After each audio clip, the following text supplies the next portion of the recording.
Hi everyone, this is Paul Stewart here from Elite Wealth Services and Segmented Solutions.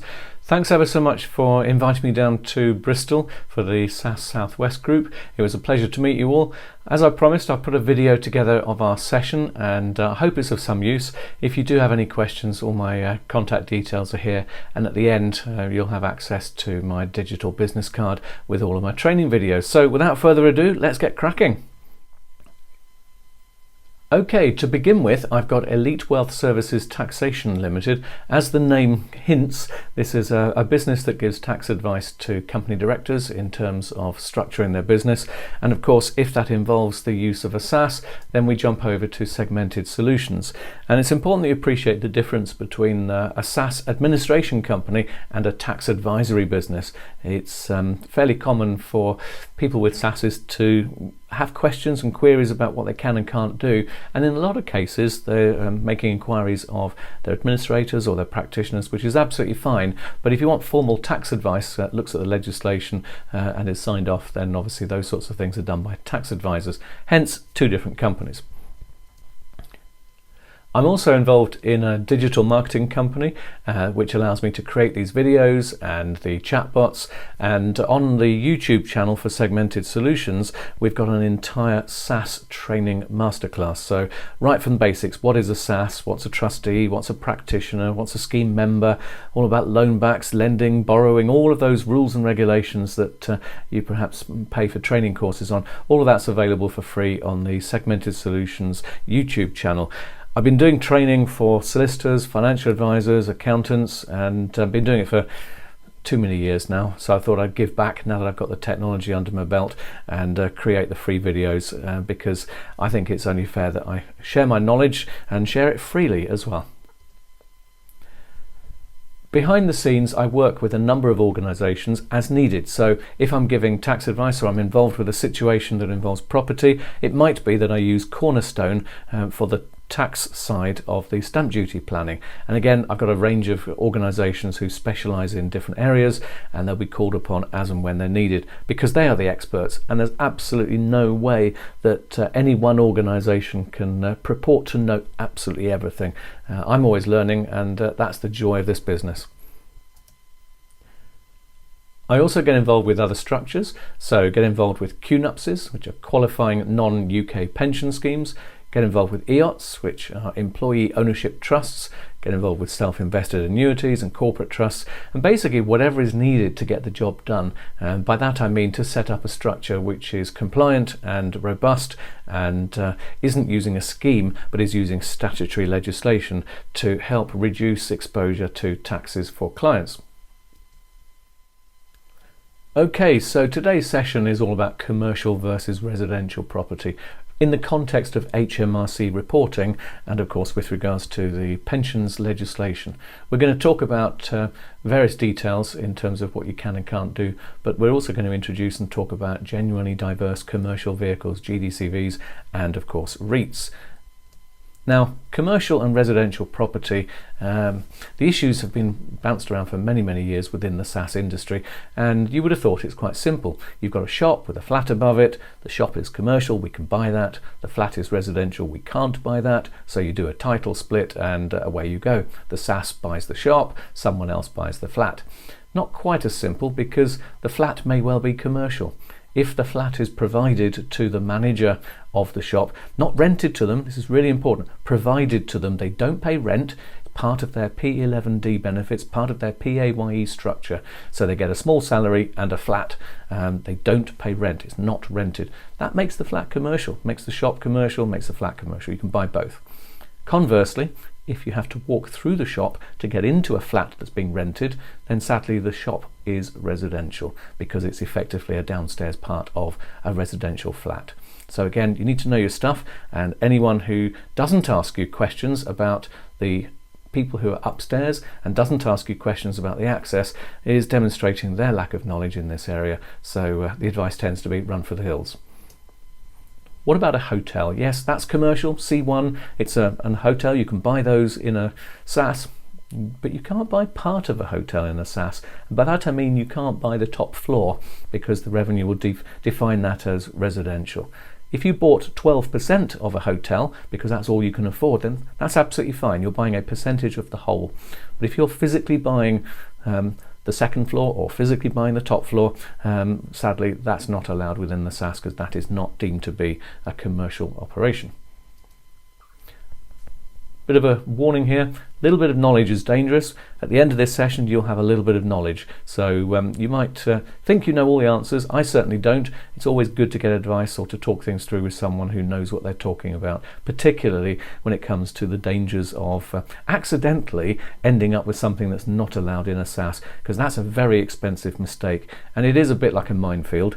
And in this whole area I'm trying to explain that there are mines dotted around and you have the opportunity to stand on them unknowingly, and the revenue will come along and they'll make a huge unauthorized payment surcharge fine on you. 55% is a bit of an ouch. So you've got options. You can work your way through the minefield, or you can get in a tank and drive across it oblivious to the rules because you're using an exemption. Anyway, let's move on and see where we go. The stuff we're interested in is contained within Schedule 29A of the Finance Act. This is basically the SSAS pensions legislation, and it's important that you understand some of the small, simple, logical bits as opposed to memorizing the entire thing, like some people have. First of all, residential property is not allowed except in the situations where it is allowed, which sounds a bit counterintuitive, but hopefully you'll understand by the time we get to the end of this session. Residential property, definitely a no-no unless it falls into clearly defined, very clearly explained exemptions. So here's an example. Imagine that you were going to buy units in a property unit trust and you made a choice to go with legal and general. I'm not giving investment advice, so this is just a graphic for the sake of it. And you went and bought those units in a unit trust. Nobody's going to ask legal and general if they've got any residential property inside their unit trust. So as far as your pension is concerned, it has made an allowable purchase in a bona fide structure, a unit trust, which passes the test of being a GDCV, a genuinely diverse commercial vehicle. Now, I've mentioned unit trust and I've mentioned GDCV. What I need you to understand is that a GDCV is not actually a thing. It's not like a trust or a company. It's a set of rules. And if you look at the set of rules within a genuinely diverse commercial vehicle, you can in fact position yourself so that you don't have to worry about is something commercial, is something residential, because a GDCV or something that passes that test is absolutely 100% categorically allowed residential property within it. There's another exempt structure, which is a REIT, a real estate investment trust, and the real estate investment trust is also allowed to contain residential property. And the subtle differences between the two tend to be that a REIT has to hold property for a minimum of 3 years, otherwise it pays corporation tax internally, whereas a GDCV is allowed to buy and manage and flip and trade. So those are the two main exemptions. There are others, like if you buy a children's home, but it's important you realise that when it comes to the inland revenue, it's about the entire interaction between your SSAS and the thing. So if you buy a house and you're going to convert it into a children's home, during the process of conversion, it's a house. So at the very point that you touch it, your SSAS has committed the cardinal sin of having residential property. However, if there's an existing children's home all licensed up and ready to rock and roll and it's got children in it, there's nothing stopping you coming along and buying that or part of that. So really important you understand when it comes to the pensions legislation, the offence of residential property starts from the minute you interact and ends when the interaction is finished. All the fiddling around in the middle is almost irrelevant because you've already committed what I call the offence in inverted commas. Anyway, hope that's helpful. That's a little introduction to the REITs and the GDCVs. Let's look in more detail at them in turn. Okay, so let's have a look at a REIT and a SSAS. Your SSAS starts off with cash and it is spending the cash, and in exchange it's going to get shares in the REIT. Now from a reporting standpoint, at the moment we're asked what the bank balance was at the beginning and what the bank balance was at the end, and we're asked what has been purchased. But those of us who are involved in SSAS administration will know that the new reporting system, the managing pension scheme system, doesn't actually ask any questions at the moment, because the reporting system, the new one, hasn't been finished and finalised and launched yet. So there's a lot of work being done in the background, because if you think about it, if I reported that I'd bought shares in a company, how are the revenue to know if it's a REIT without them actually asking for the company registration number? How are they going to know that you haven't just bought shares in a company that's got a buy-to-let in it, which is sadly one of the big no-nos inside a SSAS? So yeah, there's a lot of work being done redesigning the HMRC reporting system, and I'm not sure exactly when that's coming out, but we know that it has to soon, because for the last couple of years SSAS's new ones haven't been able to do an annual return. So anyway, sorry, back to the REIT. You can have preference shares or ordinary shares, and the reason why you do that is because the REIT legislation says that your pension scheme cannot benefit from the income from just one property. So if you're buying preference shares, you're not actually benefiting from the income from any property. You're benefiting by a fixed rate of return on those preference shares. So it doesn't matter whether you've got one property or 10 properties, the preference shares will determine the return that comes back into the SSAS. A REIT can issue the ordinary shares to, for example, a structure like a QNUPS, and the QNUPS will contain the ordinary shares, and the bulk of the property profit will end up going into the QNUPS. Now this is something which is lifetime limit planning territory, which may or may not be applicable anymore, because the lifetime limit in the recent budget was removed, but there's a little bit of political manoeuvring with the Labour Party thinking they're going to reintroduce it. So it may well be in the future that we come back to this whole area of lifetime limit planning, and for those who've done it, then they've hedged their bets in terms of politicalness. But again, something like a REIT is for sophisticated investment only. Clients who are wanting to buy one buy-to-let would probably not benefit from a REIT, because the cost of running it would eat into the rent, and it would just make it a ridiculous thing. So everything is down to what's happening, what are you doing, how are you doing it, what sort of money is involved, and is it financially in your interests to set up some complex structure. No point having a sledgehammer to crack a nut in terms of the financialness of your planning inside a pension. It's all well and good being tax effective, but if you're making a loss because of professional costs and charges, it's a completely meaningless exercise. This also goes back to when people ask me questions. They ask me loads and loads of questions about a REIT and how it works and the infrastructure and the costings of it, and then they say, I want to buy one buy to let, and I say, well, I've just spent 2 days explaining how a REIT works to you.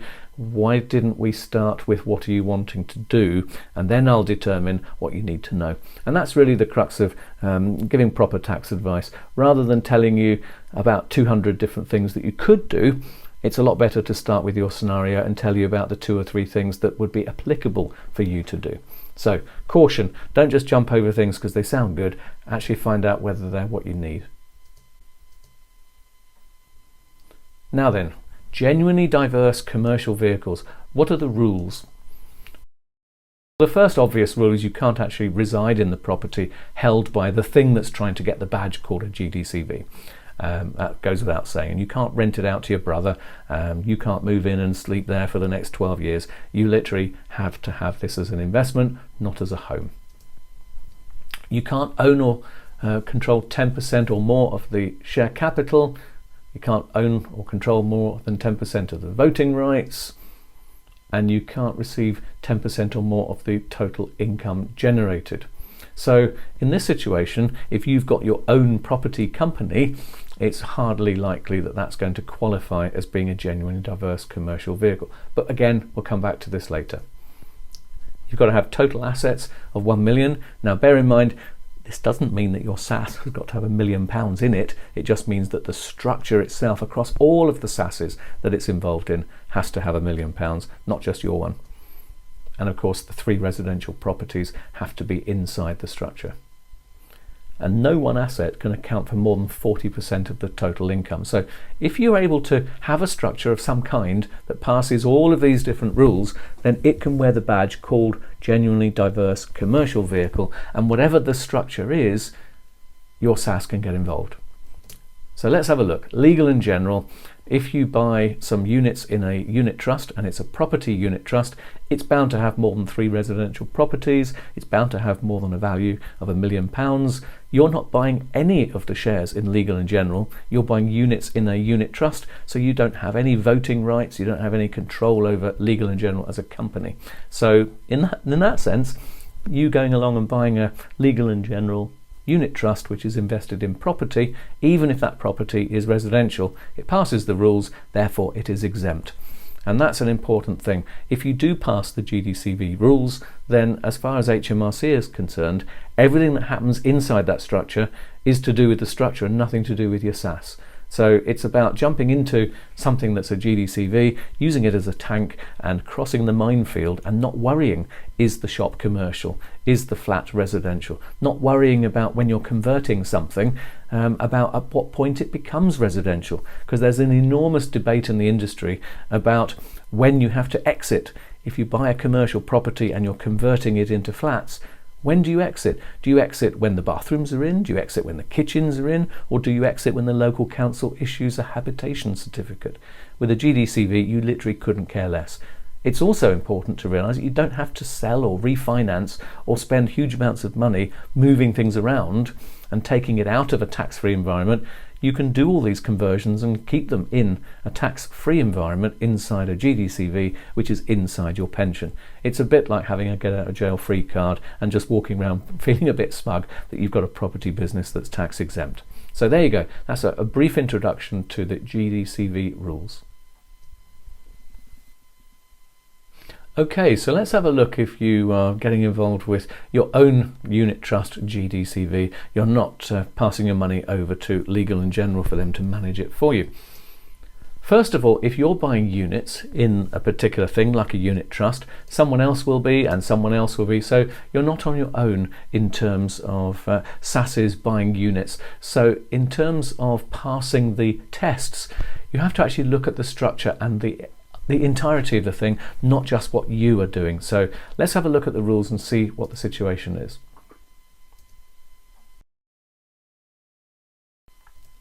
First of all, the units that you buy. It's important that you realise those are growth units, and by that we mean they increase in value every time that they have a valuation. So the rent that's coming in and the property value are accumulated together to come up with a new value. If your pension scheme needs cash, you sell some units in order to get cash. It's not like the units spit out an income. So in terms of the rules that talk about percentages of income, you're not getting any. You're getting growth. That's a really important distinction. And why do we make the distinction that you're buying growth units? Well, it's to underline the fact that you're not physically buying any part of the GDCV structure. So if it was a unit trust set up by a unit trust company, you are not buying shares in that unit trust company. You are not getting any voting rights or control in that unit trust company. So you cannot fail the tests because you're literally not buying shares in that organisation. Let's go through the rules that we showed earlier one at a time and see whether you pass the test. Obviously, it goes without saying you can't actually reside in the property, and neither can your brother or anyone who's connected. This is for investment purposes, not for developing tax-free homes. You can't own or control 10% or more of the share capital. Well, as I've said, you don't own any of the shares in the unit trust company that physically established the thing. So yeah, you don't. So that passes the test. You don't have any voting rights or control inside the trust company that established the unit trust. So again, in the same way as you don't have any percentage control or shares in legal and general, you still don't have any of the shares or voting rights in the organisation that set the thing up. So that passes the test.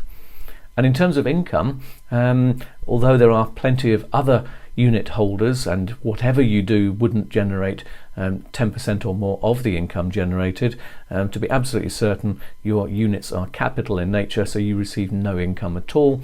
You have to sell units to generate money, so therefore you pass that. Total value of assets is already way in excess of $1 million, so even if you put 200,000 in, your 200,000 added to everyone else's money is into the multiple millions, so no issues there either. And again, same thing with residential properties, there's plenty in there already. And none of the assets individually account for more than 40% of the total income. Even the expensive high rental ones don't come near, because there's a lot of properties. So the question is, does your small individual GDCV unit trust pass the test? The answer is yes, it does. And so that means that your SSAS can buy units and do exactly what it wants. It doesn't have to mind its P's and Q's when it comes to residential versus commercial. And in terms of reporting, all of the accounting and all of the reporting happenings inside the GDCV, all your SSAS has is a unit holding that goes up in value each year. So there's less opportunity for HMRC to be able to pull on a thread and unravel your property investment portfolio. So let's have a look at this HMRC reporting thing. This is actually a really important part of the entire session. You're not allowed to own residential property directly. That's the number one golden rule. However, as I said earlier, some residential property isn't really residential in the same sense as a family can live in it. It might be a children's home. So again, residential property comes in a couple of different guises, and if you're just doing buy-to-lets or HMOs, even serviced accommodation, all of those things might happen inside a property that at the local council level is a straightforward residential property, and you can't own that directly. You also can't indirectly own a property, so you can't buy and own the shares in a company if the company itself is a bag that contains a residential property. So you can't say, oh, I own shares, I don't own property. That's what we call an indirect ownership. So you can't do that either. Number two. Number three is an interest in something. And an interest in is very different to owning it directly. And this is actually a very, very important point, because the very minute you have any contractual interactions with something, be that a loan, you are indirectly involved. Doesn't matter at all, you have an indirect involvement. And the interest in something is triggered by paperwork interaction. So for example, I can't provide a loan so that someone can buy residential property. That's a direct interest, because I'm receiving an interest in money terms back to my SSAS, and that is directly connected with a residential property. And the final one is an interest in something indirectly. So perhaps if I lent money to a company, and then that company had a subsidiary company, and that subsidiary company was stuffed full of residential property, well, that's an indirect, because you have to go through a couple of companies to get to the property, but I've still got an interest in the whole thing because I've loaned money. I have a financial contract, financial interest. The loan agreement itself provides that interest. So the revenue will apply the usual tax avoidance rules. They will look at all the steps and they'll say, well, hang on, there's 12 steps here. So there's the SSAS, there's a company, there's another company and another company. They'll look through all of those and they'll end up saying, oh, well, residential property. So it's important that you get your head round 1, 2, 3 and 4, so that in your own world, in your own business, in your own activities within the SSAS, you can spend 2 or 3 minutes pondering and saying, does what I'm about to do fail number 1, number 2, number 3 or number 4? And if it does, you shouldn't do it. You should always check and make sure or get tax advice. And the important thing is you don't have to worry about any of those if you use a GDVC or a REIT. The next big thing is reporting and what causes HMRC to trigger an inquiry. I know they can randomly pick things and say we're doing an inquiry into your SSAS, but normally it's triggered because you've answered certain questions and they've asked them.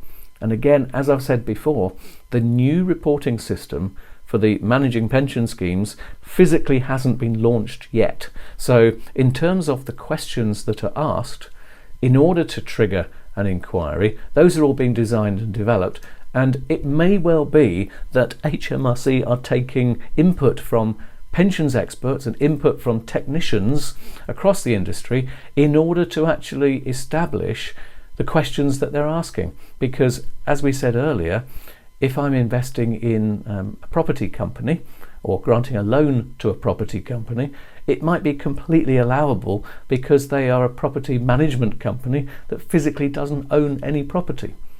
So we need to ask the question, not just have you made a loan, but to whom have you lent it the money to? What's the company number? Also, have you got security? And what is it that gives those shares the value? If it's residential property, then sadly it falls over. So HMRC reporting and the new system is going to be massively different to the old world, and my estimate is that there'll be an awful lot of more detailed questions which will give HMRC the chance to open up inquiries into the things that have happened. Now, I'm obviously not an employee of HMRC, but I do consult in and around the industry and have done so for 37 years, and it doesn't go beyond the bounds of possibility that someone like HMRC may ask for my technical input, even if it's just to look at a question to determine whether I think it's worded correctly. Because if you're buying units and you're buying them in a unit trust, that's all quite clear. But what if you're buying shares in a company without asking, is it a REIT, or without asking for the company registration number? HMRC won't know whether to raise an inquiry or whether to ask further questions. So yeah, there's a lot of change, and anyone who's in SaaS administration knows hand on heart that something's happening purely because the new system doesn't physically function at the moment, so it must be being built. And any of these systems that are being built to ask what I would define as the absolute correct questions in order for HMRC to correctly ask for an inquiry to be opened, or for HMRC to correctly issue unauthorised payment surcharges. They have to have the questions in order to trigger the tax charge and or the investigation. So the whole world of SaaS and property and loan backs is changing. How it's going to change, everyone will soon find out, myself included. So hopefully that's an introduction to the rules 1, 2, 3 and 4, and a little bit of logic that you must apply in your thinking. Alternatively, use an exempt structure like a GDCV or a REIT. Okay, so let's go back to some of the things that people may or may not be doing out there in the big SaaS world. And before I go into them, it's important for me to say that if you have been involved or are thinking of getting involved in any of the things we're just about to talk about, I am not wishing to denigrate or in any way belittle any organisation who is doing these things. It's a personal choice for them and their clients and for you. What I'm trying to do here is to explain how it would be perceived by HMRC when or if they ask the right questions in order to come and sit down and have a chat. Okay, so let's have a little look.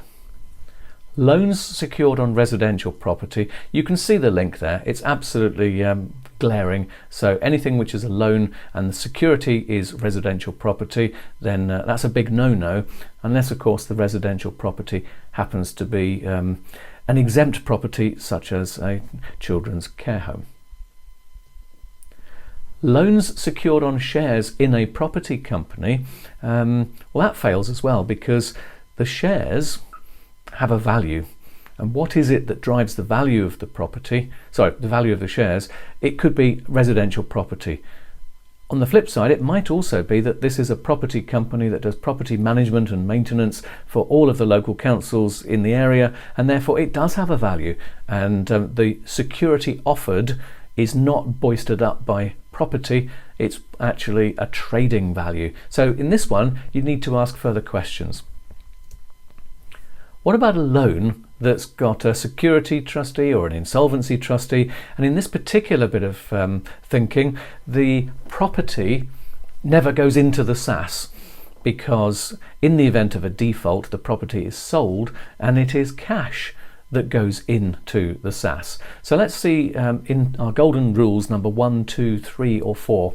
If you're lending something to a structure It doesn't matter how many structures there are inside that thing. We're into the indirect situation, and at the very minute that you sign the paperwork and money leaves the SSAS, you have an indirect interest in residential property. So it fails on number 4 immediately, and the security or insolvency trustee bit only deals with what happens in the event of default. And it seems strange to think that that would work, because the legislation is really quite clear. The number 1, 2, 3 and 4 in terms of indirect interest in applies from the very moment the first document is signed all the way through to the very moment the whole thing is wound up.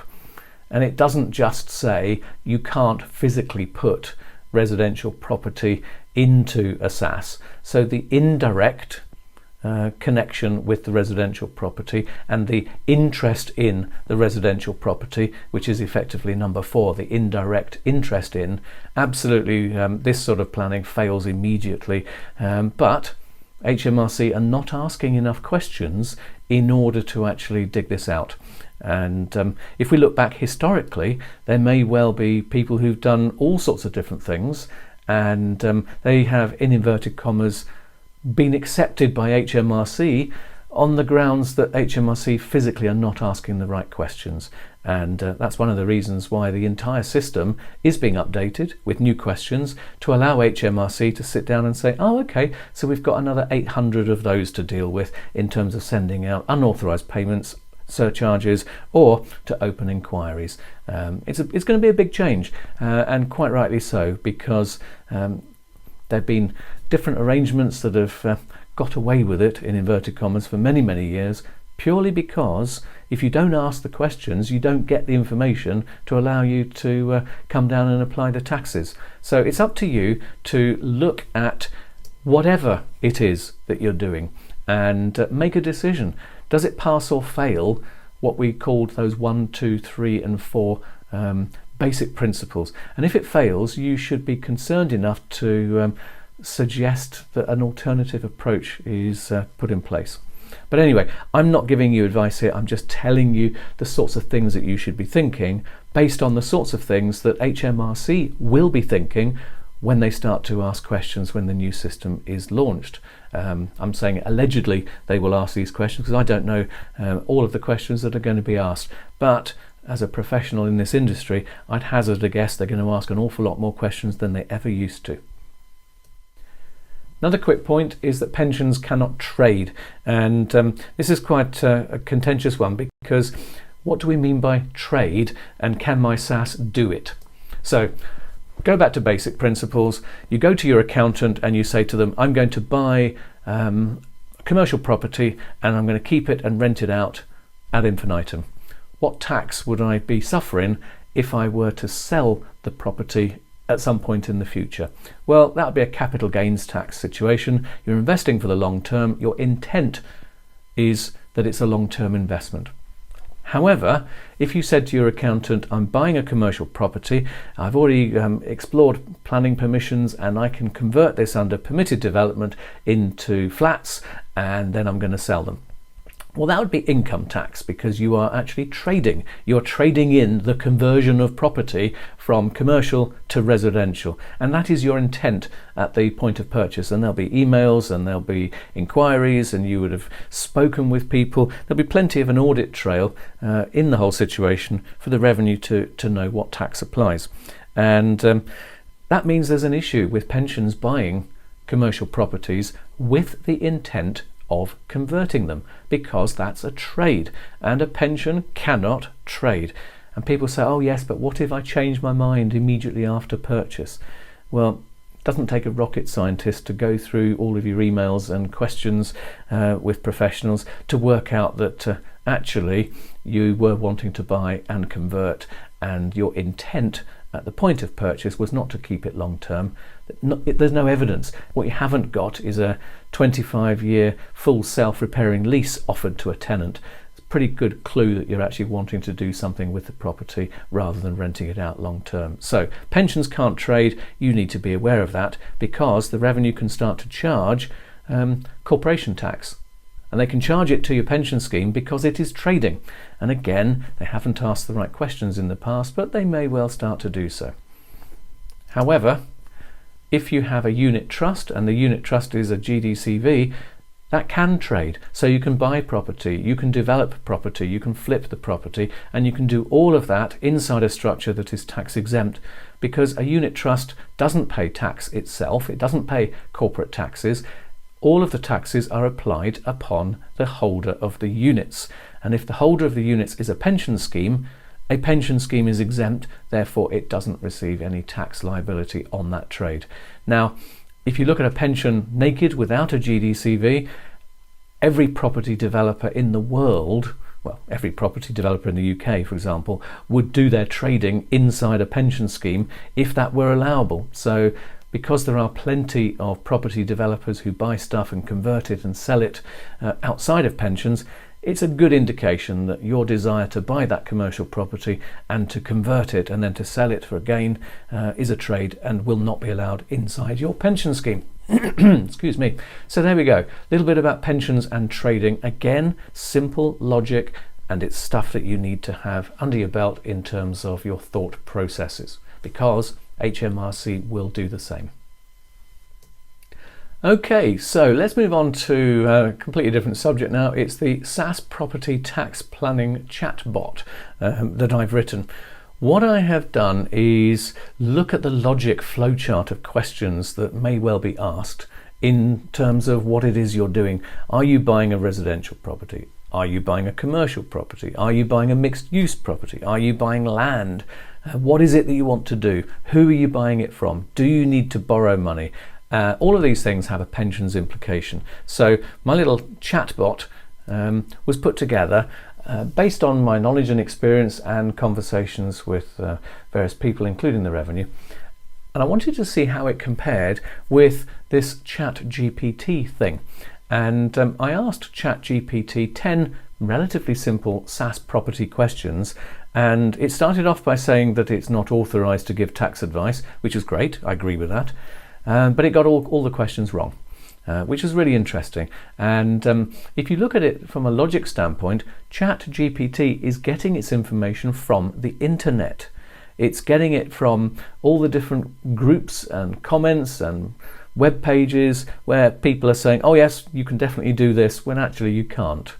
So I wouldn't necessarily trust what's out there on the internet, because it's your SSAS. You need to take ownership and responsibility. It's a self-administered pension scheme, and I'm hoping that this session will give you some logic to look at the does it fail on the 1, 2, 3 or 4 aspect. And to help you with that, the SSAS Property Chatbot that you can go and get will ask you what it is you're trying to do, who you're buying from, etc., etc., and it will write a report. And like I say, there's 168 different property scenarios in there, and a report will cover off things like VAT, things like stamp duty, things like conveyancing, valuations, all the different pointers that you may need in a particular scenario. It's not there to give you advice, it's there to be almost an agenda of stuff to think about and discuss and move on and to work around. It may mention GDCVs, it may mention REITs, it may explain why one or either of them is not the right thing to do, but it's a useful resource and a useful tool, far more useful than Facebook groups. Because people can argue in a Facebook group and confuse the reader. If I was new to the industry and I read a fair number of the arguments on Facebook, I'd be totally confused as to what is the right thing to do.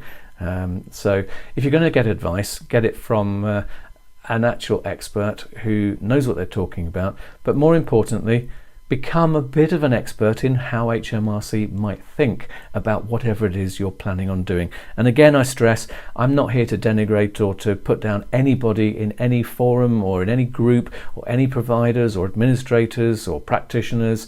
I'm just here to give you some thought processes to put in place to protect yourself, because it is a minefield out there, and if you're going to be crossing the minefield, it would be a lot safer for you to do it within an exempt vehicle, which doesn't matter about all the different rules and regulations on residential versus commercial and trading, versus trying to squeeze your way through using maybe a document that a lawyer thinks works, and it might be a lawyer who's got no particular experience of sitting in a tax tribunal with HMRC. I don't know.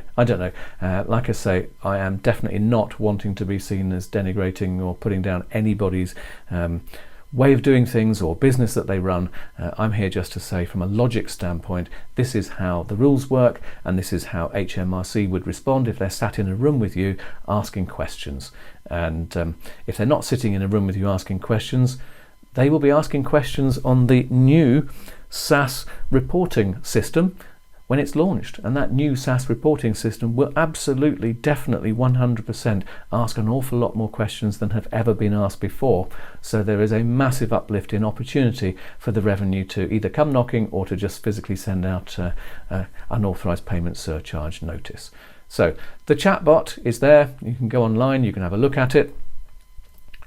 And if you want any of the training videos, you want my contact details, if you go to the link in the QR code, which is paul.mysmartbusinesscard.co.uk, all of the training videos are in there. So what is a SSAS? What about lending and borrowing? All the different things that you'd need to know. There's a complete SSAS masterclass there. I talk about property stuff as well, all completely free of charge, unlimited access to those. And I hope that that's been of some use to you all. Like I say, thanks ever so much for putting up with me. I hope the rest of your day was a useful one. And if you've got any questions, don't hesitate to come back to me. All the very best with whatever you do, and I wish you and your families a safe and successful future.